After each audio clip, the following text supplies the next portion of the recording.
लगातार पिछले कुछ दिनों से एनएचएम एम्प्लॉयज जो हैं वो धरना प्रदर्शन कर रहे हैं और वो धरना प्रदर्शन इसलिए था क्योंकि उनका कहना था कि उनकी जॉब में उनको एक्सटेंशन दिया जाए। इससे पहले भी हमने आपको बताया कि किस प्रकार से 3 महीने पहले की अगर मैं बात करूं तो ठीक 3 महीने पहले जो हैं वो ये लोग एनएचएम एम्प्लॉयज़ जो हैं वो गवर्नमेंट मेडिकल कॉलेज के गेट के सामने धरना प्रदर्शन कर रहे थे और इनका कहना था कि जब ज़रूरत होती है प्रशासन को तब हमें बुला लेते हैं, घरों से बुला लेते हैं और जैसे ही ज़रूरत ख़त्म होती है तो वापस घरों में भेज देते हैं।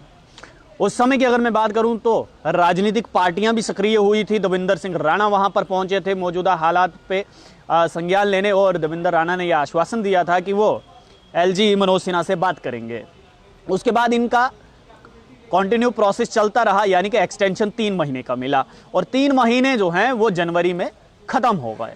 और बीते 2 से 3 दिन पहले की बात है, लगातार ये लोग फिर से धरना प्रदर्शन कर रहे थे और इनका ये कहना था कि अब वो 3 महीने का एक्सटेंशन जो है वो ख़त्म हो गया है, अब हमारा क्या होगा। कुल मिलाकर अगर मैं बात करूं तो लगभग 1400 एनएचएम एम्प्लॉयज़ हैं जिन पर ये तलवार लटकी हुई थी। और आज खुशखबरी की ये बात है कि हाल ही में थोड़ी देर पहले ये जानकारी आई है कि इनका जो एक्सटेंशन पीरियड था उसको बढ़ा दिया गया है। ये ट्वीट के माध्यम से जानकारी दी गई है।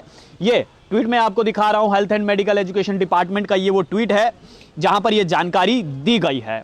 लिखा क्या है कि ऑनरेबल लेफ्टिनेंट गवर्नर ने अप्रूव कर लिया है इस प्रपोजल को, जो प्रपोजल एनएचएम की तरफ से भेजा गया था एक्सटेंशन के लिए।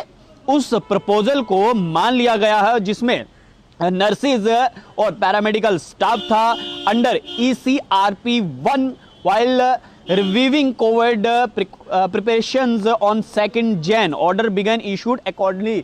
यानी कि ऑर्डर थोड़े दिनों में आ सकता है, लेकिन जो प्रपोजल भेजा गया था, मुख्य बात यह है कि जो प्रपोजल भेजा गया था एनएचएम एम्प्लॉयज की तरफ से कि उनको एक्सटेंशन मिलना चाहिए। हालांकि जब कल मेरी उन एनएचएम एम्प्लॉयज से बात हुई थी, उनका यह कहना था कि हमें कंटिन्यू कर देना चाहिए, कंटिन्यू कर दें। अगर राजस्थान सरकार कंटिन्यू कर सकती है, पंजाब सरकार कंटिन्यू कर सकती है, मणिपुर सरकार जो है वो इन एनएचएम एम्प्लॉयज को कंटिन्यू कर सकती है, चंडीगढ़ में ये कंटिन्यू हो सकते हैं, तो फिर महज जम्मू कश्मीर में एनएचएम एम्प्लॉयज कंटिन्यू क्यों नहीं हो सकते। बहरहाल कंटिन्यू का तो कोई ऐसी जानकारी जो है वो सामने निकल कर नहीं आ रही है, लेकिन जो जानकारी हम तक पहुंच रही है वो जानकारी ये है कि एनएचएम एम्प्लॉयज की तरफ से जो प्रपोजल भेजा गया था, यानी कि उनको एक्सटेंशन मिलना चाहिए, उस एक्सटेंशन के प्रपोजल को एक्सेप्ट कर दिया गया है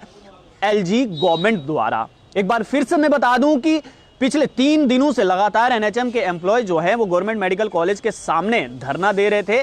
धरना इस बात को लेकर था कि एक्सटेंशन किया जाए और वो एक्सटेंशन जो प्रपोजल उन्होंने भेजा था एलजी साहब के लिए और उस पर एलजी गवर्नमेंट ने एक्शन लिया है, उस एक्सटेंशन प्रपोजल को एक्सेप्ट कर लिया गया है। यानी कि अब एनएचएम एम्प्लॉयज का वो धरना समाप्त होगा और वो लोग फिर से अपने काम पर जा सकते हैं। आप लोग देखते रहिए अर्ली पोस्ट। मुझे यानी देव ठाकुर को दीजिए इजाजत। नमस्कार।